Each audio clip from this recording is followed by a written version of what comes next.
So this is a walkthrough of how to use this TCD SetLocPro Constraint Pro. This tool is created to make the workflow easy, especially when you are working in a heavy scene with lots of characters and props and set with the moving vehicles or like airplanes or aircrafts where characters riding. So the camera is consistently moving, character is consistently moving, yet now there's a new asset kind of came in that you have to now attach to the characters. In that case, it's going to be very difficult because the character is always going to be moving away from the origin as far as it can be. So as you see, if the character is kind of like consistently flying away, and then now the origin is going to be farther away. And imagine there's 5-6 characters or even 10-20 characters, maybe including the creatures or whatever the asset there is. It's going to be very messy. And when you're trying to create a whole constraint setup, it becomes very difficult. Because now you have to select this over here. Oh, I want to create a constraint. So a typical way of creating a constraint to put it onto a character's hand is because you once something like an object is constrained to the something to the target, then eventually the constraint is going to be locked. If it is Unreal or Blender, you can still have animation happening on top of the constraint, but in Maya you cannot do that.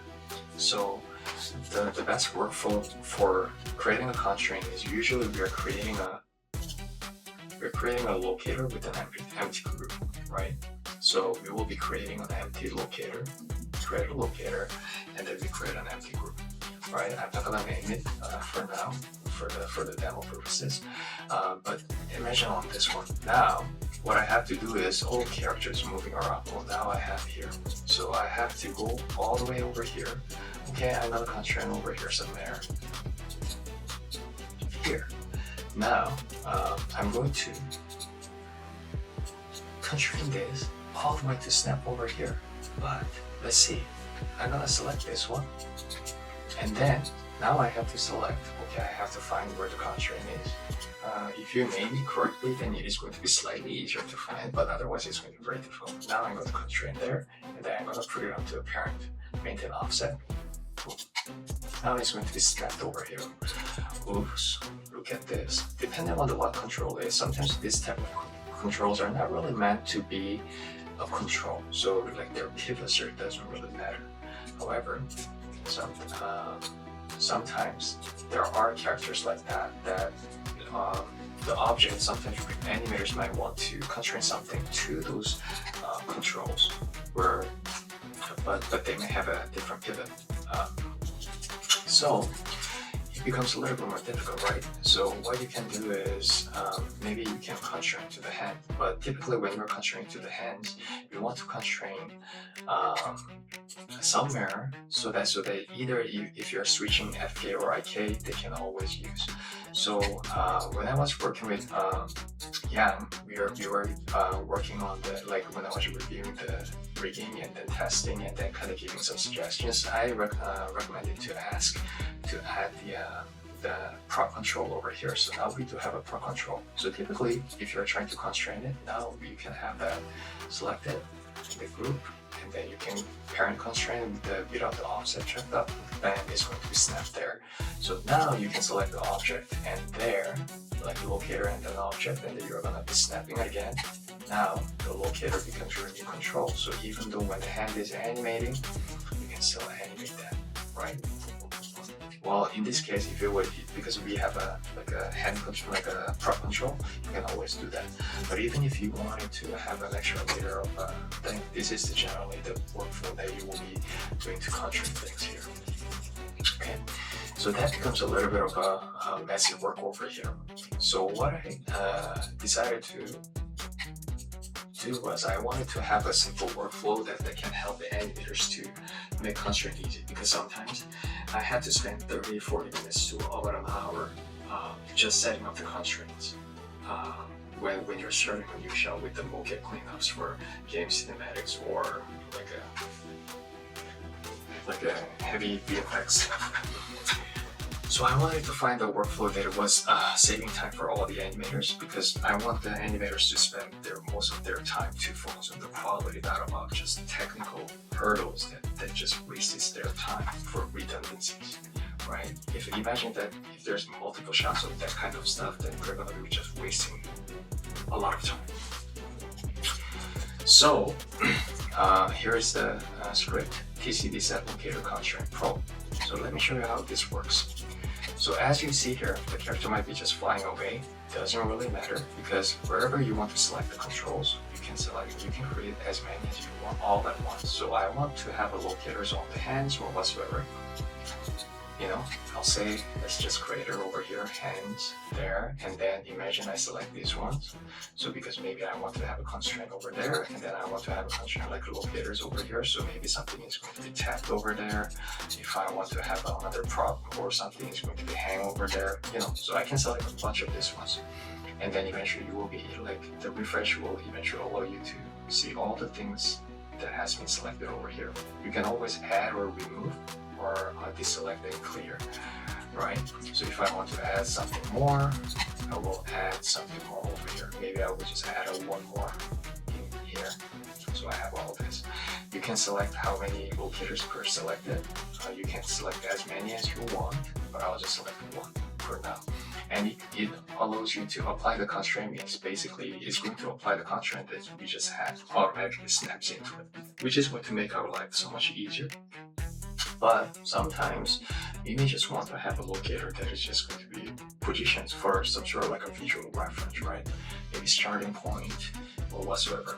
The pivot point for temporary uses, you know, some sort of guide. Then you can just check it off to just create a locator, but it doesn't constrain. It doesn't get constrained. So, and then you have a constraint option where you can choose the translation and rotation, and then also you can choose to whether you want to apply the scale, because a lot of times maybe we don't have to use the scale, but sometimes if we do, then you know it's an option, and then you can choose whichever the axis that you want to use. So there's a little bit more freedom of what to do, because a lot of times when I was working on the VFX, and then you know sometimes I have to constrain to the cameras, constrain a bunch of different ones just for rotation only. Maybe sometimes the character is constrained to the character, but I just want to have that kind of like a translation or one part of the translation, but I don't want when the character is jumping, I don't want the camera to jump at the same time. So maybe I wouldn't have a translate Y constraint. You know, there's a lot of mix match that you can do with this, right? So I just made it that option to create them. So there are a bunch of options over here, and then now I have a maintain offset here. So I'm gonna create a locator here. Boom. Now what happens is in the outliner is that it will create the TCD set lock with the green. So what it does is, because I made it into a color, now it is going to be super easy to identify what the constraint setup is, right? A lot of times, maybe because the locator setups and everything is not going to be really kind of like exported into the downstream pipeline. So, so maybe it's going to be only sitting into our animation file only, not into, but at the same time, we don't want to lose this one. You know, maybe sometimes we may need it in the downstream, but in a lot of cases, it's just for us. So when we look at this one now, it creates the naming space through like a character or asset name.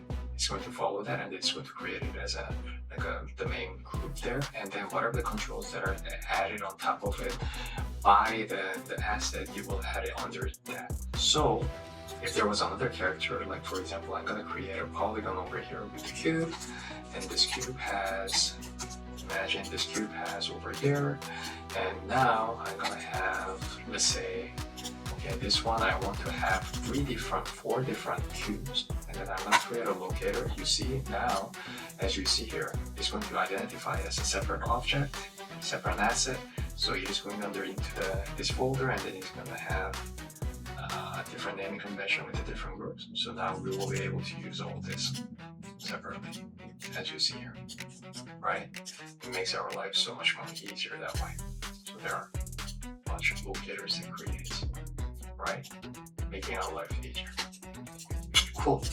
So not only that, so that's a very handy tool to organize things, and eventually you will be able to filter that by these controls over here. You can select all these ones from here as well too.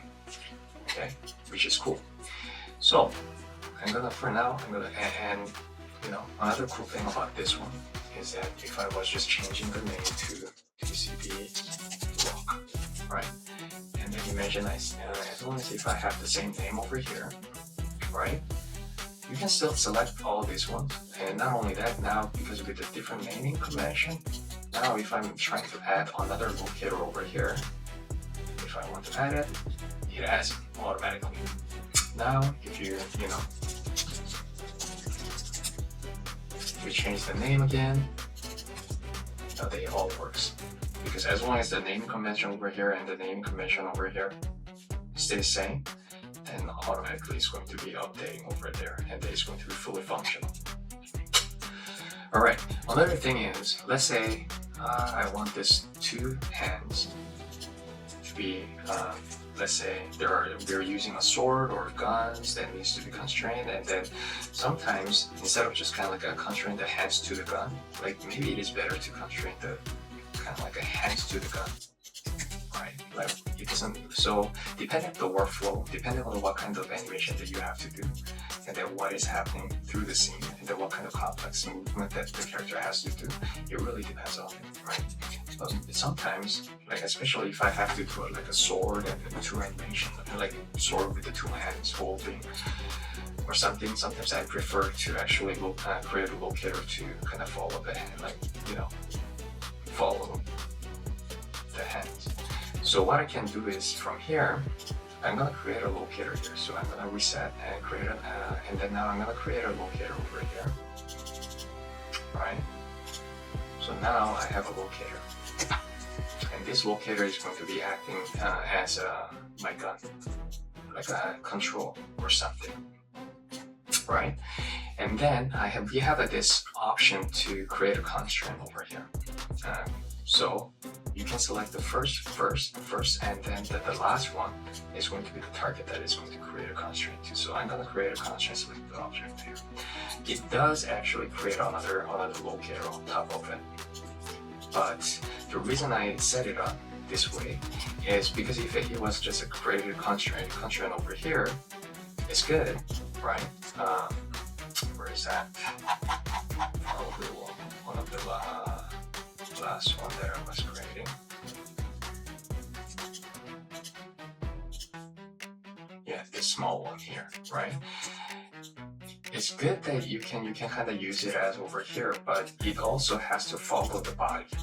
I want that to follow the body, so that's why I created this small locator first, the center locator first, so that I could use this one to follow the route. So whenever the character is running away or whatever, you can use that, right? Otherwise, if it is just right at the spot, and then if it is just a heavy object from here, from the table, or if the character has to lift the rock that the character cannot move, if it is a door, you know, rock, whatever, then you can just do it as you want. But this is an option, right?